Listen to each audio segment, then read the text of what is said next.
Hi, my name is Silifat Abimbola Okoya. I'm a PhD researcher at the Montfort University, specifically the Institute of Sustainable Development. So I have a varied background, and mainly I'm a practitioner. So that means I've worked with, industries. So especially a number of fast-moving consumer goods industry, and I've also worked with foundations as well in the area of sustainable agriculture and also education.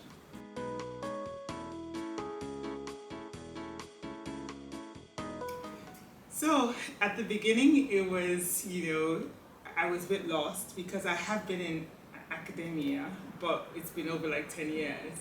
So coming back, a lot of things have changed, and especially on the PhD level, so familiarizing myself with, the institute and also with the people and my peers, it was a bit of a rough road, but now I think I'm on the mend and basically, also being a PhD rep as well has helped in terms of integrating and mixing with people and also learning from my peers and while learning from my supervisors, which has actually made it, now at this stage now I understand and I'm able to navigate better.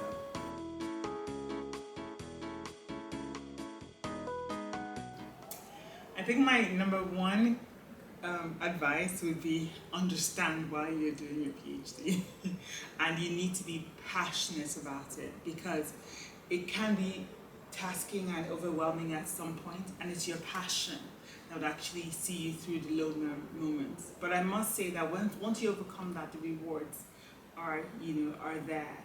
And even for me, because I'm in my second year, and I find that as I get involved and engrossed with literature, doing my field research and my writing, it's all coming natural. Everything is coming together, and it becomes easier. Once you understand the technique, you get advice from your supervisor, and you're able to also learn from others. But the most important thing is understand why you're doing your PhD, do it for the right reason, and ensure that you're doing it about something you're passionate about.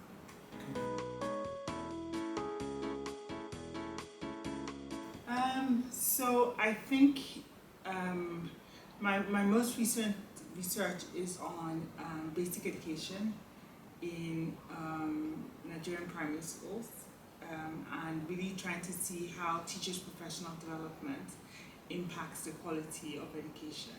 And I just came back from Nigeria in December where I did my field research, where I did a number of questionnaires with some teachers, and then I also did some interviews with different stakeholders, so teachers, parents, the government, and then some NGOs that work in that field. And it's been very interesting in terms of the findings. I'm analyzing them, in terms of the qualities and quantitative data to try and tease out some of the initial findings from that. So I'm working on that right now.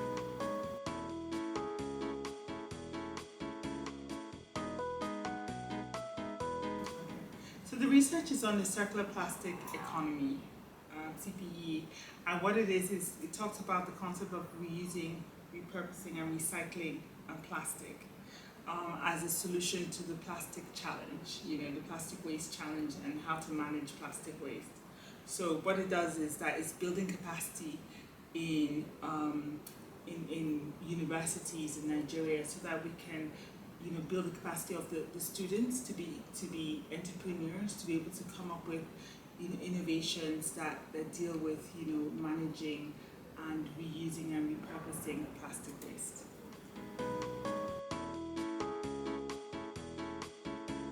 Well, there are different challenges there. So in terms of capacity building, first of all, is creating awareness about the challenge in itself. And then after creating awareness and building a consciousness of that, then it's now helping to build the capacity of the local skills, needed in order to do that. And sometimes, this also requires funding, so in terms of, the purchase of the 3D printed, sustainability of it in terms of maintenance, and then in societies where the basic infrastructures are not there, it's now how do you work, in terms of localizing the solutions, so it's just working with the communities and working with the students, and a lot of them have been coming up with innovative ideas, and sometimes they need to, be able to showcase some of these ideas in forms that can actually help in terms of building their capacity further to be able to scale some of these projects that they come up with.